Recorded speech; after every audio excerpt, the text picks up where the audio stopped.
ഈ കാണുന്ന നമ്മൾ 727 രൂപ ചിലവ് വരുന്ന സോളാർ ലൈറ്റാണ് ഉണ്ടാക്കിയേക്കുന്നത്. അതുപോലെ നമ്മൾ ഇതിനകത്ത് ഉപയോഗിച്ചിരിക്കുന്നത് ലിഥിയം അയൺ ബാറ്ററിയാണ്. അപ്പോൾ ഈ ഒരു ബാറ്ററി ഫുൾ ചാർജ് ഉണ്ടെങ്കിൽ ഏകദേശം 6 മണിക്കൂർ വരെ നമുക്ക് ഈ ഒരു ലൈറ്റ് കണ്ടിന്യൂസ് ആയിട്ട് തെളിക്കാൻ പറ്റും. അതുപോലെ ഈ ലൈറ്റ് ഫുൾ ബ്രൈറ്റ്നസ് ഇട്ട് തെളിച്ചിട്ടുണ്ടെങ്കിൽ ഏകദേശം 3 മണിക്കൂറൊക്കെയാണ് ബാക്കപ്പ് കിട്ടും. നമ്മൾ ഉണ്ടാക്കിയേക്കുന്ന ഈ ഒരു ലൈറ്റ് ഇത്രയും വിജയകരമായിട്ട് ഇത്രയും സമയം ബാക്കപ്പ് കിട്ടാൻ അതിൻ്റെ പ്രധാന കാരണം ഇതിനകത്ത് ഉപയോഗിച്ചേക്കുന്ന ഈ ഒരു ലൈറ്റ് തന്നെയാണ്. അത്യാവശ്യം നല്ല ബ്രൈറ്റ്നസ് ഉണ്ട്, അതുപോലെ വിലയും കുറവാണ്.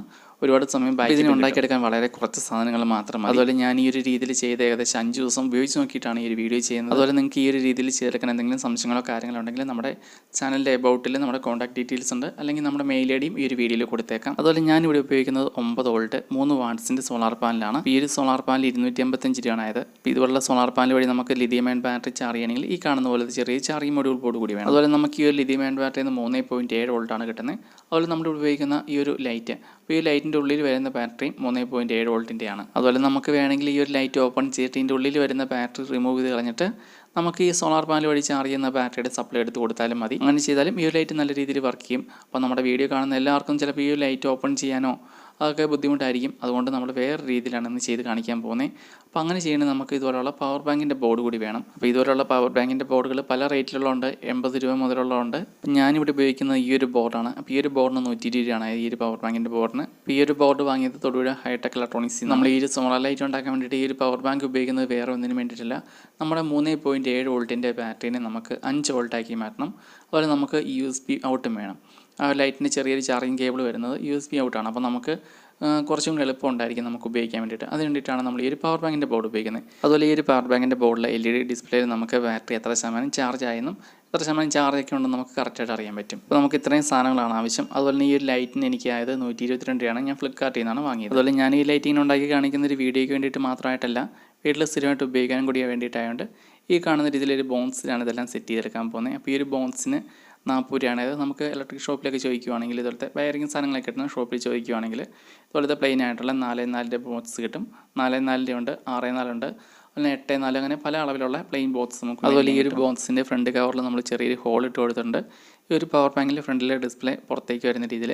അതുപോലെ ഈ ഒരു പവർ ബാങ്കിൽ ചെറിയൊരു പവർ ബട്ടൺ ഉണ്ട്. അപ്പോൾ ഈ ഒരു സ്വിച്ച് നമുക്ക് അകത്തായതുകൊണ്ട് നമുക്ക് പ്രസ് ചെയ്യാനൊന്നും പറ്റില്ല. അതിന് വേണ്ടിയിട്ട് നമ്മൾ വേറെ ചെറിയ സ്വിച്ച് കൂടി പുറമേ വെച്ച് കൊടുത്തിട്ടുണ്ട്.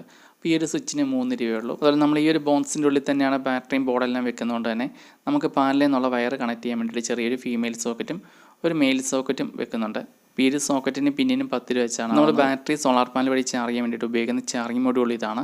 അപ്പോൾ ഇത് നമുക്ക് ഫോണിൻ്റെ ചാർജറെ കണക്ട് ചെയ്ത് നമുക്ക് ചാർജ് ചെയ്യാൻ വേണ്ടിയിട്ടുള്ളതാണ്. അപ്പോൾ നമുക്ക് ഇതിനകത്ത് പാനൽ കണക്ട് ചെയ്ത് നമുക്ക് ബാറ്ററി ചാർജ് ചെയ്തെടുക്കാൻ പറ്റും. ഇപ്പോൾ ഈ ഒരു ബോർഡിൽ നമുക്ക് മാക്സിമം ഒരു ബാറ്ററിക്ക് കണക്ട് ചെയ്യുന്നതാണ് നല്ലത്. 2 ബാറ്ററിക്ക് പാരലായിട്ട് കണക്ട് ചെയ്താലും ഈ ഒരു ബോർഡ് വേഗം കംപ്ലൈൻ്റ് ആയി പോകാൻ ചാൻസ് കൂടുതലാണ്. ഈ ഒരു പ്ലസിലും മൈനസിലും നമുക്ക് സോളാർ പാനൽ കണക്ട് ചെയ്യാം. അതുപോലെ തന്നെ സോളാർ പാനൽ കണക്ട് ചെയ്യുന്ന ആ ഒരു ഭാഗത്ത് തന്നെ ഇതുപോലൊരു ചെറിയൊരു കപ്പാസിറ്റർ 16 വോൾട്ട് 1000 ക്യൂബിൻ്റെ ഒരു കപ്പാസിറ്റർ കൂടി കണക്ട് ചെയ്യാം. ഈ ഒരു കപ്പാസിറ്റർ കണക്ട് ചെയ്യുന്ന വേറെ ഒന്നുമില്ല, നമ്മുടെ പാനലിൽ നിന്ന് എപ്പോഴും കറക്റ്റായിട്ടൊരു വോൾട്ട് ആയിരിക്കില്ല കിട്ടുന്നത്. അപ്പോൾ അതിനൊന്ന് ബാലൻസ് ആക്കാൻ വേണ്ടിയിട്ട് മാത്രമാണ് ഈ ഒരു കപ്പാസിറ്റർ ഉപയോഗിക്കുന്നത്. അതുപോലെ നമ്മൾ ഇന്ന് ഉപയോഗിക്കുന്ന ഈ ഒരു സർക്യൂട്ടിൽ നമുക്ക് ഇവിടെ ബാറ്ററി മാത്രം കണക്ട് ചെയ്താൽ മതി. ഈ ഒരു ബോർഡിൽ നിന്നുള്ള ഔട്ട് നമുക്ക് ഇന്ന് എടുക്കേണ്ട ആവശ്യം. ഈ ഒരു ബോർഡിന് 60 രൂപയാണ്. അപ്പോൾ ഈ ഒരു ബോർഡ് വാങ്ങാനുള്ള ലിങ്ക് നമ്മൾ ഇന്നത്തെ വീഡിയോയിൽ കൊടുത്തേക്കാം. അതുപോലെ എല്ലാ ലൈറ്റിൻ്റെയും കാര്യങ്ങളെല്ലാത്തിൻ്റെയും ലിങ്ക് നമ്മൾ ഇന്നത്തെ വീഡിയോയിൽ കൊടുത്തേക്കാം. അപ്പം B+ B- ആണ് നമുക്ക് ഇന്നത്തെ 2 വയർ കണക്ട് ചെയ്യേണ്ടത്. ഇതിന് നമുക്കിനി ബാറ്ററിയിലേക്ക് കണക്ട് ചെയ്യാം. അതുപോലെ പ്ലസിലും മൈനസിലും നമുക്ക് പാനലിൽ നിന്നുള്ള വയറും കണക്ട് ചെയ്യണം. അതുപോലെ നമുക്ക് ഈ ഒരു ബോർഡിൽ വേണമെങ്കിൽ ഫോണിൻ്റെ ചാർജർ കണക്ട് ചെയ്ത് നമുക്ക് ബാറ്ററി ചാർജ് ചെയ്തെടുക്കാൻ പറ്റും. അതുപോലെ നമുക്ക് സോളാർ പാനലും കണക്ട് ചെയ്യാൻ പറ്റും. സോളാർ പാനലാണ് കണക്ട് ചെയ്യുന്നതെങ്കിൽ ഈ ഒരു ബോർഡിലേക്ക് ഒരിക്കലും 12 വോൾട്ടിൻ്റെ ഒന്നും കണക്ട് ചെയ്യരുത്. Maximum 9 volt. 9 വോൾട്ടൊക്കെ ആണെങ്കിൽ ഒരു 3 വാട്ട്സ് വരെയുള്ള പാനലാണ് കണക്ട് ചെയ്യാവുള്ളൂ. അപ്പോൾ നമ്മളിവിടെ പാനൽ കണക്ട് ചെയ്ത സമയത്ത് ഇവിടെ ഒരു ചാർജ് ഇൻഡിക്കേറ്റർ റെഡ് തെളിഞ്ഞിട്ടുണ്ട്. ബാറ്ററി ഫുള്ളാകുന്ന സമയത്ത് ബ്ലൂ ആണ് തെളിയുന്നത്. അപ്പോൾ ഈ ഒരു ബോർഡ് ഉപയോഗിക്കുകയാണെങ്കിൽ ബാറ്ററി അങ്ങനെ ഓവർ ചാർജ് ഒന്നും ആവില്ല, കറക്റ്റായിട്ട് ചാർജ് ആയിക്കോളും. അതുപോലെ ഈ ഒരു ബോർഡിലേക്ക് ആദ്യം ബാറ്ററിയാണ് കണക്ട് ചെയ്യാവുള്ളൂ, രണ്ടാമതാണ് പാനൽ കണക്ട് ചെയ്യുക. ഈ ഒരു കപ്പാസിറ്റർ പാനൽ കണക്ട് ചെയ്തേക്കുന്ന സെയിം പോയിന്റിൽ തന്നെ ഈ ഒരു കപ്പാസിറ്ററും കൂടെ കണക്ട് ചെയ്തെടുക്കണം. അപ്പോൾ കപ്പാസിറ്ററിനും പോസിറ്റീവ് നെഗറ്റീവ് ഉണ്ട്. കപ്പാസിറ്ററിൻ്റെ ഒരു സൈഡിൽ വെളുത്ത വര പോലെയുള്ളതാണ്. അപ്പോൾ ഇത്രയും ചെയ്തെടുക്കുമ്പോൾ നമുക്ക് ഈ ഒരു ബാറ്ററി സോളാർ പാനൽ വഴി ചാർജ് ചെയ്തെടുക്കാനുള്ള സർക്യൂട്ട് എല്ലാം കംപ്ലീറ്റ് ആയിട്ടുണ്ട്. നമുക്ക് ഈ ഒരു ബാറ്ററിയിൽ ലൈറ്റ് വർക്ക് ചെയ്യിക്കണമെങ്കിൽ നമുക്ക് ഈ ഒരു ലൈറ്റിൻ്റെ കൂടെ വരുന്ന ഇതുപോലത്തെയുള്ള ചെറിയൊരു USB കേബിളാണ്. അപ്പോൾ നമുക്കിത് ഒരിക്കലും ഈ ഒരു ബോർഡിലേക്ക് കണക്ട് ചെയ്യാൻ പറ്റില്ല, അല്ലെങ്കിൽ ബാറ്ററിയിൽ കണക്ട് ചെയ്യാൻ. അതുകൊണ്ട് നമുക്ക് ഇതുപോലത്തെ പവർ ബാങ്കിൻ്റെ ബോർഡ് ഉപയോഗിക്കുകയാണെങ്കിൽ ലൈറ്റ് ഓപ്പൺ ചെയ്ത് ബാറ്ററി ഒന്നും റിമൂവ് ചെയ്യേണ്ട കാര്യമില്ല. നമുക്ക് ഈ ഒരു പവർ ബാങ്ക് വഴി നമുക്ക് ഈ ലൈറ്റ് വർക്ക് ചെയ്യിക്കാൻ പറ്റും. അതുപോലെ നമുക്ക് മഴക്കാലമൊക്കെയാണ് സമയത്ത് നമുക്ക് ഈ ഒരു പാനലിൽ നിന്ന് നല്ല ഔട്ട് കിട്ടാതെ ബാറ്ററി ചാർജ് ആവാതിരിക്കും. അപ്പോൾ ആ ഒരു സമയത്ത് നമുക്ക് ഈ ഒരു പവർ ബാങ്കിൻ്റെ ചെറിയൊരു ചാർജിങ് പോർട്ടിൽ നമുക്ക് ഫോണിൻ്റെ ചാർജർ കണക്ട് ചെയ്ത് നമുക്ക് ഇതിനകത്ത് ഉപയോഗിക്കുന്ന ബാറ്ററി നല്ല രീതിയിൽ തന്നെ പെട്ടെന്ന് ചാർജ് ചെയ്ത് അതോടൊപ്പം തന്നെ നമുക്ക് ഇതിനകത്ത് കണക്ട് ചെയ്തേക്കുന്ന ബാറ്ററി എത്ര ശതമാനം ചാർജ് ഉണ്ടെന്ന് നമുക്ക് കറക്റ്റായിട്ട് അറിയാം. അതുപോലെ നമ്മളിവിടെ ചെയ്തെടുക്കുന്ന ഈ ഒരു സർക്യൂട്ടിൽ നമ്മൾ ഒരു ബാറ്ററിയാണ് ഉപയോഗിക്കുന്നുള്ളൂ. അതുകൊണ്ട് നമുക്കിത് വെച്ച് ഫോണൊന്നും ചാർജ് എടുക്കാൻ പറ്റില്ല. അതുപോലെ ഈ ഒരു ബോർഡിലുണ്ട് B+, B-, അതിലേക്ക് നമ്മൾ ബാറ്ററി എന്നുള്ള വയർ 2 കണക്ട് ചെയ്തിട്ടുണ്ട്. അപ്പോൾ ഇതിൻ്റെ കണക്ഷനും കാര്യങ്ങളും ഏകദേശം എല്ലാം കംപ്ലീറ്റ് ആയിട്ടുണ്ട്. നമുക്കിനി ഈ പവർ ബാങ്കിൻ്റെ ബോർഡിൻ്റെ USB ഔട്ടിൽ നമുക്ക് ലൈറ്റ് കണക്ട് ചെയ്യുവാണെങ്കിൽ നമുക്ക് നല്ല രീതിയിൽ ഒരുപാട് സമയം ഉപയോഗിക്കാൻ പറ്റും. ഈ രീതിയിൽ ചെയ്തെടുക്കുകയാണെങ്കിൽ നമുക്ക് സോളാർ പാനൽ വഴി നമുക്ക് ഈ ഒരു ബാറ്ററി ചാർജ് ചെയ്യാം. അതുപോലെ തന്നെ ഈ ഒരു പവർ ബാങ്കിൻ്റെ അതിനകത്ത് കണക്ട് ചെയ്ത് നമുക്ക് ഫോണിൻ്റെ ചാർജർ വഴി നമുക്ക് ഈ ഒരു ബാറ്ററി ചാർജ് ചെയ്തെടുക്കാൻ പറ്റും. അപ്പോൾ നമുക്ക് ഈ ഒരു LED ഡിസ്പ്ലേയിൽ കറക്റ്റായിട്ട് എത്ര ശതമാനം ചാർജ് ഉണ്ടെന്ന് നമുക്ക് അറിയാൻ പറ്റും. അതുപോലെ ഞാനിവിടെ ഉപയോഗിച്ചിരിക്കുന്നത് 2200 mAh ലിഥിയം അയൺ ബാറ്ററിയാണ്. ഇതൊരു പഴയ ബാറ്ററിയാണ്. അപ്പം പുതിയ ബാറ്ററിക്ക് ഏകദേശം 130 രൂപയ്ക്കാണ് ആവുന്നത്. അതുപോലെ 3 വാട്ട്സിൻ്റെ ഒരു സോളാർ പാനൽ വഴി നമുക്ക് ഈ ഒരു ബാറ്ററി ചാർജ് ചെയ്യാൻ ഏകദേശം ഒരു ദിവസമൊക്കെ ഫുള്ളായിട്ടുള്ള വെയിൽ വേണ്ടി വരും. അതുപോലെ നമ്മളിവിടെ ഉപയോഗിക്കുന്ന ഈ ഒരു ലൈറ്റ് നല്ല വെളിച്ചമുണ്ട്. അതുപോലെ തന്നെ പെട്ടെന്ന് ബാറ്ററിയുടെ ചാർജും തീരും. ഇതുപോലെ 2 ലൈറ്റുകളായിരുന്നു ഞാൻ വാങ്ങിയത്. അതിനകത്ത് ഒരു ലൈറ്റ് ഞാൻ ഓപ്പൺ ചെയ്ത് നോക്കിയിരുന്നു ഇതിൻ്റെ ഉള്ളിലെ ബാറ്ററിയൊക്കെ കാണാൻ വേണ്ടിയിട്ട്. അപ്പോൾ ഇതിനകത്ത് ചെറിയൊരു ബാറ്ററിയാണ് വരുന്നത്. ഏകദേശം 150 mAh ഒക്കെ ഉള്ള ഒരു ബാറ്ററിയാണ് വരുന്നത്.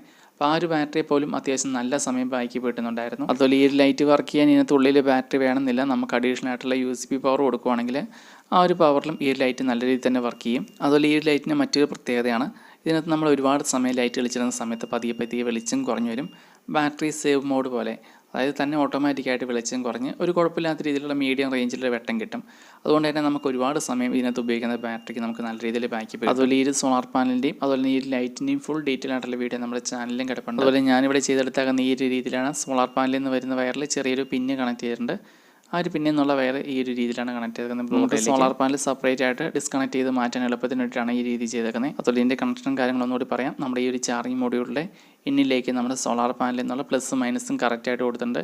അതുപോലെ ഈ ഒരു ബോർഡിൽ ഒരു കപ്പാസിറ്റർ കൊടുത്തിട്ടുണ്ട്. അതുപോലെ തന്നെ ബോർഡിൽ നിന്നിലേക്ക് നമ്മൾ ബാറ്ററി കണക്ട് ചെയ്തിട്ടുണ്ട്. ആ ഒരു ബാറ്ററിയിൽ നിന്ന് വേറെ 2 വയർ കൂടി എടുത്ത് നമ്മൾ പവർ ബാങ്കിൻ്റെ ബോർഡ് കൂടി കണക്ട് ചെയ്തിട്ടുണ്ട്. ഇത്രേ ഉള്ളൂ, വളരെ സിമ്പിളാണ് ഇതിൻ്റെ സർക്യൂട്ടും കാര്യങ്ങളെല്ലാം. അതുപോലെ ഞാനിവിടെ സെറ്റ് ചെയ്തെടുത്ത ഈ ഒരു ബോക്സിൽ ബാറ്ററിയും ബോർഡും ഗ്ലൂ കൊണ്ട് ഒട്ടിക്കാൻ വേണ്ടിയിട്ടായിരുന്നു ഇരുന്നത്. അപ്പോൾ ഇവിടെ കറണ്ട് ഇല്ലാത്തതുകൊണ്ട് നമുക്ക് ബാറ്ററിയും ബോർഡും ഒട്ടിക്കാൻ പറ്റിയില്ല. ഇതുപോലെ ബാറ്ററിയും ബോർഡൊക്കെ നിങ്ങളിങ്ങനെ ബോക്സിലാണ് ചെയ്യുന്നതെങ്കിൽ നന്നായിട്ട് തന്നെ കവറാകുന്ന രീതിയിൽ ചെയ്യണം, അല്ലെങ്കിൽ ഷോർട്ടാകാനൊക്കെ ചാൻസ് ഉണ്ട്. അതുപോലെ ബാറ്ററിയും ബോർഡൊക്കെ ഇതുപോലെ ചെറിയൊരു ബോക്സിലാണ് സെറ്റ് ചെയ്തെടുക്കുന്നതെങ്കിൽ നമുക്ക് ചെറിയൊരു എമർജൻസി ലൈറ്റ് പോലെ നമുക്ക് എവിടെ വേണേലും എടുത്തുകൊണ്ട് പോയി നമുക്ക് ഉപയോഗിക്കാൻ പറ്റും. അതുപോലെ പവർ ബാങ്കിൻ്റെ ബോർഡിൽ വരുന്ന ആ ഒരു സ്വിച്ച് മാറ്റിയിട്ട് നമ്മൾ വേറെ അഡീഷണൽ ആയിട്ടൊരു സ്വിച്ചാണ് കണക്ട് ചെയ്തേക്കുന്നത്. ആ ഒരു പോയിന്റിൽ തന്നെ ഈ ഒരു സ്വിച്ചിൽ പ്രസ് ചെയ്യുന്ന സമയത്ത് എത്ര ശതമാനം ചാർജ് ഉണ്ടെന്ന് നമുക്ക് കറക്റ്റായിട്ട് അറിയാം. ഇതിൻ്റെ പരിപാടി വളരെ സിമ്പിളാണ്. വളരെ ചെറിയ ചിലവിൽ തന്നെ നമുക്ക് ചെയ്തെടുക്കാൻ പറ്റുന്ന അടിപൊളി ലൈറ്റ്. അതുപോലെ നിങ്ങളിത് ഉണ്ടാക്കിയെടുക്കുന്നുണ്ടെങ്കിൽ ഈ ഒരു ടൈപ്പ് ലൈറ്റ് തന്നെ ഉപയോഗിക്കാൻ ശ്രദ്ധിക്കണം. അപ്പോൾ ഈ ലൈറ്റ് മാത്രമാണ് നമുക്ക് ഇത്രയും സമയം ബാക്കി കിട്ടുന്ന രീതിയിൽ തെളിഞ്ഞ് നിൽക്കുകയുള്ളൂ. അതുപോലെ തന്നെ ഇതിൻ്റെ ഉള്ളിൽ വരുന്ന ആ ഒരു ബോർഡ് റിമൂവ് ചെയ്ത് കളയരുത്. ആ ഒരു ബോർഡും ഇതിനകത്തൊരു പ്രധാന ഘടകമാണ്. അപ്പോൾ ആ ഒരു ബോർഡിൽ നമുക്ക് ബാറ്ററി സേവ് മോഡ് പോലെയുണ്ട്. അതായത് ഒരുപാട് സമയം ലൈറ്റ് കളിച്ചിടുന്ന സമയത്ത് ഓട്ടോമാറ്റിക്കായിട്ട് ബ്രൈറ്റ്നസ് കുറഞ്ഞ് ഒരു മീഡിയം പവറിൽ തെളിഞ്ഞ് നിൽക്കും. അപ്പോൾ ഞാൻ ഉണ്ടാക്കിയെടുത്തേക്കാണ് എൻ്റെ ഫൈനൽ ട്യൂബ് ഈ രീതിയിലാണ്. അപ്പോൾ നമുക്ക് ഒരേ സമയം 2 ലൈറ്റ് വരെ തെളിയിക്കാൻ പറ്റും. അപ്പോൾ ഈ ലൈറ്റ് അത്യാവശ്യം നല്ല രീതിയിൽ തന്നെ വെളിച്ചമുള്ളതുകൊണ്ട് തന്നെ നല്ല രീതിയിൽ തന്നെ ഉപകാരപ്പെടുന്നുണ്ട്. അതുപോലെ തന്നെ നമുക്കിത് ഫോണിൻ്റെ ചാർജർ ഉപയോഗിച്ചും അതുപോലെ തന്നെ സോളാർ പാനൽ വഴി നമുക്കിത് ചാർജ് ചെയ്തെടുക്കാൻ പറ്റും. അപ്പോൾ ഫോണിൻ്റെ ചാർജർ ഉപയോഗിച്ച് ചാർജ് ചെയ്യുന്ന സമയത്ത് ഇതിൻ്റെ ആ ഒരു LED ഡിസ്പ്ലേ ഇങ്ങനെ ബ്ലിങ്ക് ആയിക്കൊണ്ടിരിക്കും. അതുപോലെ നിങ്ങളിത് ഉണ്ടാക്കിയെടുക്കുന്നുണ്ടെങ്കിൽ മിനിമം ഒരു 6 വാട്ട്സിൻ്റെ പാനലെങ്കിലും മേടിക്കുന്നതായിരിക്കും കുറച്ചുകൂടി നല്ലത്. 6 വാട്ട്സിൻ്റെ പാനലാകുമ്പോൾ അത്യാവശ്യം നന്നായിട്ട് തന്നെ ഫാസ്റ്റായിട്ട് ബാറ്ററി ചാർജ് ആയിക്കോളും. ഇത് ബാറ്ററി മേടിക്കാനുള്ളതും അതുപോലെ ലൈറ്റ് മേടിക്കാനുള്ളതും ഈ ചാർജിങ് മൊഡ്യൂളെല്ലാം മേടിക്കാനുള്ള ലിങ്ക് വീഡിയോയിൽ കൊടുത്തേക്കാം. അതുപോലെ തന്നെ പവർ ബാങ്കിൻ്റെ ബോർഡ് നമ്മൾ കടയിൽ നിന്നാണ് മേടിച്ചത്. അതുകൊണ്ട് അതിൻ്റെ ലിങ്ക് വേറെ ആയിരിക്കും. അപ്പോൾ ഇനി പുതിയ വീഡിയോ ആയിട്ട് വീണ്ടും കാണാം.